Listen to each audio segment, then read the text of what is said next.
Tom, you've been involved in the wine trade for, like 40 years, I think. You've had a huge impact on it. I was hoping that you could take us right back to where it started, for those who don't know, and tell us how you got involved in wine and have a quick run through to where we are today. Okay, well, it's 44 years, getting on 45 now. The interest in wine started with my father when he was serving in a bar of a place called the Grand in Hastings, opposite the pier. His father, my grandfather, owned that. At the back of the Grand, there was a large room that the performers from the Pavilion Theatre on the pier would come and rehearse. And the manager of that particular company would regularly drink in there. And the owner of the company said that he shouldn't be allowed to drink anything too alcoholic because he was known for a bit of a tipple. So Right. he asked, that's the one who was known for a bit of a tipple, he asked my father to serve him Paul Roger 1928, which was a vintage then. Good start. Yeah. In a silver tankard. Okay. And it was all right for the owner if he saw his manager drinking beer. So often the owner would pop in, and the way that he got my father to because he was helping his father out, serving behind the bar, was to say, we'll split the bottle between us in silver tankards each. And so the owner would pop in, look over and say, "It's all right, what's he drinking?" And my father would lift the tankard and said, "Don't worry, he's only drinking the same I'm drinking." And of course he would hold up his tankard of Paul Rocher, but he couldn't see what was in it. Thought it was just beer. Yeah. So Paul Rocher in the 1928 vintage was an early memory for me. And then during the Second World War, my aunt and uncle, my father's sister, they made room for a French guy who was the sales representative in France before he got out of France for Charles Heidsieck. Okay. So there were sort of little strands of champagne snippets in my background. I got into the wine trade eventually sometime in 78 or something like that, and worked for a couple of firms. But it was really, I could have been selling boxes of Sanilav, you were just selling boxes. And I was a hopeless salesman because I always knew where they could buy a better wine cheaper. And I didn't end up selling much. I ended up recommending they go somewhere else. Right. So I just wanted to really visit vineyards, meet people, taste wines, learn about the process, and just have a great time learning about it. So in 1980, I decided to go off to Champagne for my first serious visit there of researching a book. And the first day, I remember well, it was 14th of January, and it was minus 14. That's why you remember it. Yes, minus 14 on the 14th of January. Yeah. Pretty damn cold. Had to drive very, very carefully on the roads. Of course. And I would get back to a little auberge in Tours-sur-Marne called the Touraine Champenoise, and it doesn't exist. The building's still there, but it's a private building now. Overlooked the Marne Canal, and the Marne Canal was frozen solid. And in the evening, I would get into this little, very typical, traditional French auberge, and there was a big log fire there. I'd sit down and bring out a notepad, and apart from all the wines that I'd made a note of, I would just sort of record a diary of the things that had happened, of the places I'd been and spoken, people I'd spoken to. And the big fat black cat that the owner had would always sit on my lap. So I just have fond memories of going for weeks at a time, visiting numbers of champagne producers that just no one did in those days. It was one of the reasons I chose champagne, not just because I've had these little memories of champagne back in the family, but also, you can't believe it now, but there was not a single English-speaking champagne specialist in the world. Right.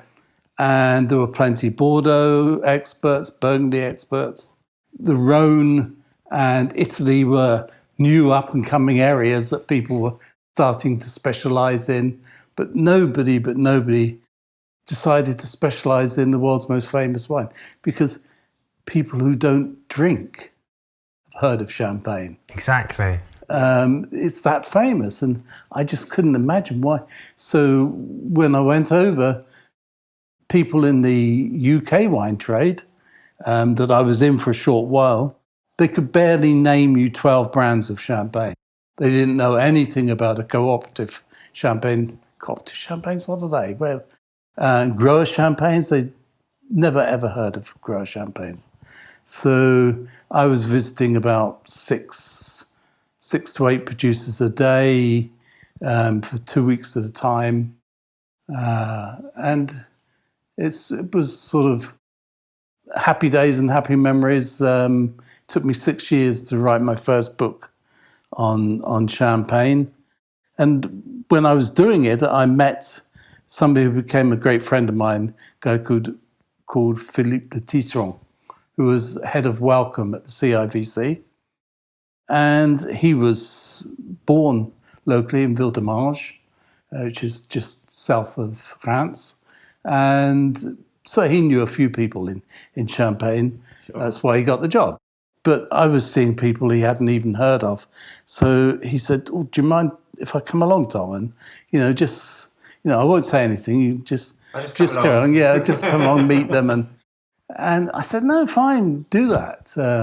And so we learned champagne together. At the end of the day, we would get back to sleepy Epinay and go in a bar. I would have a citron pressé because I've been drinking enough, tasting enough champagne throughout the day. And he would always have a single malt whiskey. And we'd say adieu. And the next day, meet up and go and visit somewhere else. You mentioned in amongst that about when you were with your father and some of the early days of champagne.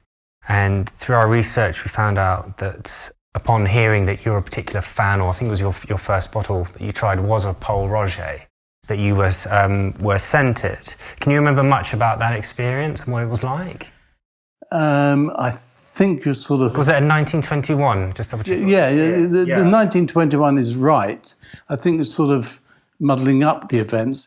Several years after visiting Champagne and met, coincidentally, the very, very first day that I was in Champagne, I was at a small hotel called the Chapon Fan in Epinay, and I was meeting Philippe de Tisserand there, and he was asking me similar questions to the questions you're asking now. Okay. This was before we went off on our little trips, and he said, "Well, what's your favourite house?" And I said Pol Roger and told him exactly what. And ding, ding dong, the door opened, and in walked Christian Deby, who is there was Christian Deby and Christian Pol Roger, but Christian Deby, their family owned 97% of the firm, and Christian Pol Roger owned just about 2 or 3%. So he was a big cheese. Christian Deby, a very small big cheese. He was a diminutive person, plump, a bit like me, but smaller. And Philippe Tisserand introduced me to him, and we shook hands. But it was several years after that that I was around the table tasting back some old vintages with Christian Paul Roger.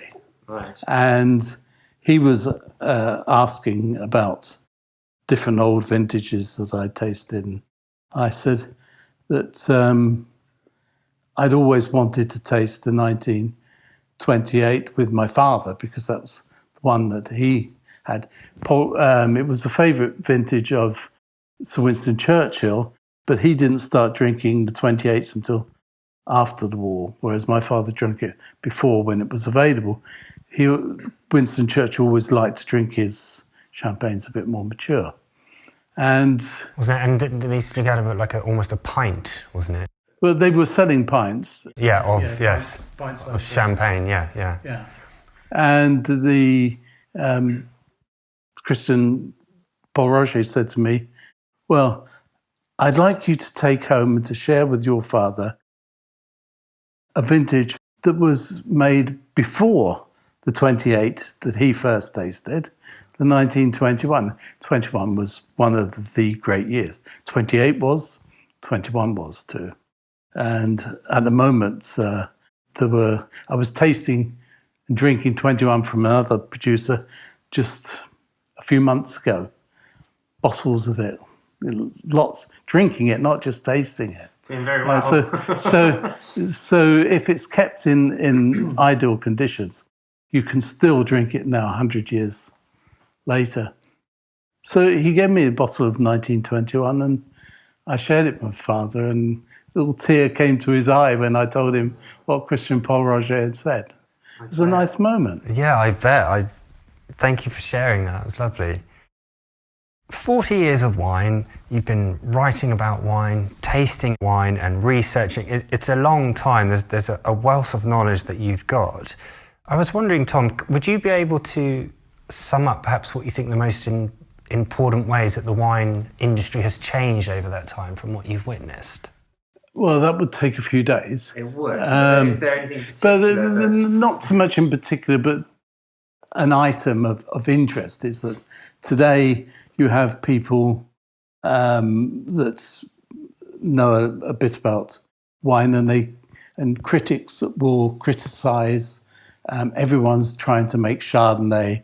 Everyone's trying to make Cabernet Sauvignon, and they should, in different countries all around the world, and they should be looking to their own roots to look at native varieties to see. Well, if you go back to when I first started looking around, those countries with those, what have turned out to be now some wonderful native varieties, weren't making very good wines at all. They were making terrible wines. You know, modern day critics will criticize the internationalization of wines with these famous varieties that are not made, so they would make them in Romania, Bulgaria. Do you mean like a global yes. style, as it were? Yes. Okay. Yeah. But if they'd seen what was being made before, they would understand that it was mostly Australians that did this, fine winemakers, and they could make these styles, and everyone knew what these styles were. And they could get the local producers in each country to produce wines of a standard because you knew what they should be. And you had to get the level of expertise and technical equipment in every country up to the point of making good wines in a recognizable style before they could start looking at their own native grape varieties. If they just went into native grape varieties to start with in those days, you would be looking at wines and thinking, well, is that just a bad wine or is that the variety? So you learn more about what you can achieve in the local area. Yes, to be competent at making wine, clean wine, fresh wine. For example, in the 80s and even into the early 90s, Spanish white wines were invariably oxidized. Mm-hmm. Spanish white wines. It's a wonderful place to go and have all sorts of. One of my favourites is Albariño, from northern Spain. Beautiful, crisp, clean, mineral style of wine. But they were all oxidized at one time. And there's probably one person who rescued the Spanish wine industry from this position, because if you spoke to the wine producers and said, well, your wines are oxidized, why don't you make a clean wine? And they would say, well, if we make clean wines, we couldn't sell them because everybody in this country wants to drink the same style they've been drinking before. And then there was this woman called Angela who was a master of wine, still exists and lives. And she went around and introduced technology to all of these firms and sort of turned the whole white wine making industry on its head in Spain. And so you have to get everybody making something of a certain standard before they can then look to making more indigenous varieties, wines that express the terroir, wines that are completely different from wines you get in other countries. So it's about setting a baseline. You say this is the minimum. Understand the base. Yes. Knowledge, technology. You've got to have the equipment. You've got to know how to make the wine. And all of that needs to be based on where you are, and it's the local terroir, and then you can adapt from that once you've learned. Yeah, once you've learned, yes.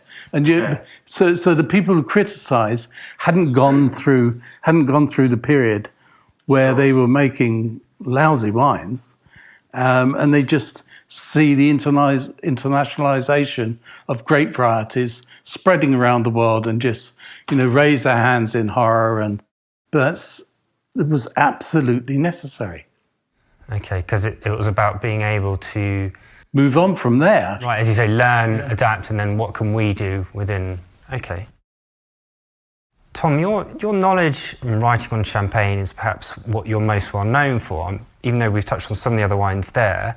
In Wikipedia, it says that you are regarded as the world's leading authority. Don't believe a word that Wikipedia... I think that's a nice quote. And then it goes on to say, Mr. Fizz, which, as we all know you for, as you've been called, your 1986 book on the subject indeed won 4 literary awards. What is it about champagne that you find particularly alluring? It's a wine that's... is refreshing and invigorating, and you can find champagnes that are sort of light and fresh and crisp and easy to drink, going right through to wines that are deep and complex and can age for years and years and years. I spoke about the 1921. Most people would say that red wines last the longest, and that some white wines, like grape burgundies, would be much longer lived than champagnes. I beg to disagree on that, and I've done many vertical tastings just showing how long champagne can last. Okay. And the oldest champagne that I've had that still had bubbles, that was still a pale golden colour, that still had fruit, had no oxidized character, there was no smell of sherry or, brown colour, anything like that. And if you look at bottles of old Burgundy, they all get progressively browner and browner and browner. Not saying anything about great old Burgundy, because I love it too. But it's grossly underrated, the aging potential. The oldest one was 1892, that still had bubbles. I've tasted them much earlier, going back to the 1840s, but all of those wines were dead. The oldest one is 1892, and there aren't many, I can't think of any white wines that's... last that long. When and did not you to be have that then? If it was an 1892 vintage, when did you drink it? The last time I drank it was about 20 years ago. First time I drank it was about 30 years ago. It's Paul Roger. Okay. So still, it's a lot of bottle age then. Wow. Yeah, and then again, you have to look at the fact that it's been kept in the cellars, hasn't moved, well, yes, hasn't moved from the cellars where it was made. Whereas, even if you kept a Burgundy in the cellars, particularly of a small grower in their cellars all that time, because their cellars aren't that deep, they would not last as long. The average temperature of a champagne cellar that's cut into the chalk or in Reims or in the tunnels that were built in Epernay is about 12 degrees. Mm-hmm. The only one I know that's even cooler than that is Christian Paul Roger's private cellar within the cellar of Paul Roger, where it was a constant 9 degrees. Okay. And he kept all his wines there, and after you've had a few dinners with him, he would bring out these wines, and after you've had a few dinners, you realise what the trick was. Cooler the cellar, the longer it takes to age. So the younger it tastes. And so when you first start out and you've never been there, you didn't know his temperature of his own private cellar was 9 degrees, you start trying to guess what the vintage is, but you go back and you think of roughly, it's about, 20, 30 years of age, and you think back what were the vintages, so what could it be like, and you try to work out what it is, and you inevitably got it wrong. And then after a while, you realise you do that, and then you knock another 20 years off of it. And you think, well, and then you begin to perhaps get them right. So temperature has a big impact, yeah. impact. I wanted to talk to you about some of the research that you've done, because obviously you've done a lot of writing and all your books. You discovered, if I've got this right, that it was back in the 17th century that I believe the English sparkling wine was just before the French. How did you find that out? Well, I wouldn't say I discovered it. I mean, it had been written about a few times. Mentioned André Simon mentioned it first, I think, in one of his tomes in the early part of the 20th century. And then Patrick Forbes mentioned it. André Simon didn't mention a name. Patrick Forbes did mention a name, but no one, and they quoted from it, but no one had actually seen the document, So I decided to dig it out. Okay. And that was the only researching bit that I went to. It was for the Royal Society. He read it out in 1662. Were you surprised by that? That it was still there? Yeah, and the fact that there was a history that relates to an English sparkling wine. Not really, because the English were inveterate fiddlers and meddlers with wine. When we bought wine. Yeah, but we loved to mess around with it. When we bring it in, we would what was called improve it. Whether we're adding sugar and all sorts of things to it to make a different style. It's like the English and the Scottish that went to the Douro and started improving that by fortifying the wines there. I mean, if you've ever been to the Douro Valley, it is sweltering hot. Do you really think the locals decide, what should we make here? How about a really heavy fortified wine? No, it was done by the English, the Scots, the Dutch that came there, and they decided to fortify it so they could ship it out to their own countries to drink on a very cold, dank November evening in a northern city. And there are a lot of them here. I think that brings us nicely into what's happening now within the English wine industry, and we had a little brief discussion on it earlier. I was wondering, are you able to sum up your thoughts on English sparkling wine and how you think it compares, say, with champagne? Well, I think we're beyond trying to compare with champagne. There was a time when everyone was trying to make champagne, wherever it happens to be. It is the most technical, most man-made of all wines. You could argue that a red wine or a white wine could accidentally manifest itself if a few grapes were lodged in a depression in a rock before man was upright. It might have. Interesting. Yeah. but there is absolutely no way that you could have made a sparkling wine. We're making a really fine, I would say, after champagne, but in our own style. After champagne, there's Trento, Franciacorta, England, that are the most exciting compact areas of production. You can get producers that are in the US and in Australia that are, that can also compete. But the unique thing about English sparkling wine is how quickly it's happened and why it's happened so quickly. Franciacorta, I mentioned just now, asked me to put on a tasting for their winemakers, producers, of English sparkling wine. Okay. A few years ago, and to explain, or try to explain, the English sparkling wine phenomenon, because they've been trying to sell their product, which is a great product, but they've been trying to sell their product abroad and having limited success. And then all of a sudden, English sparkling wine comes along.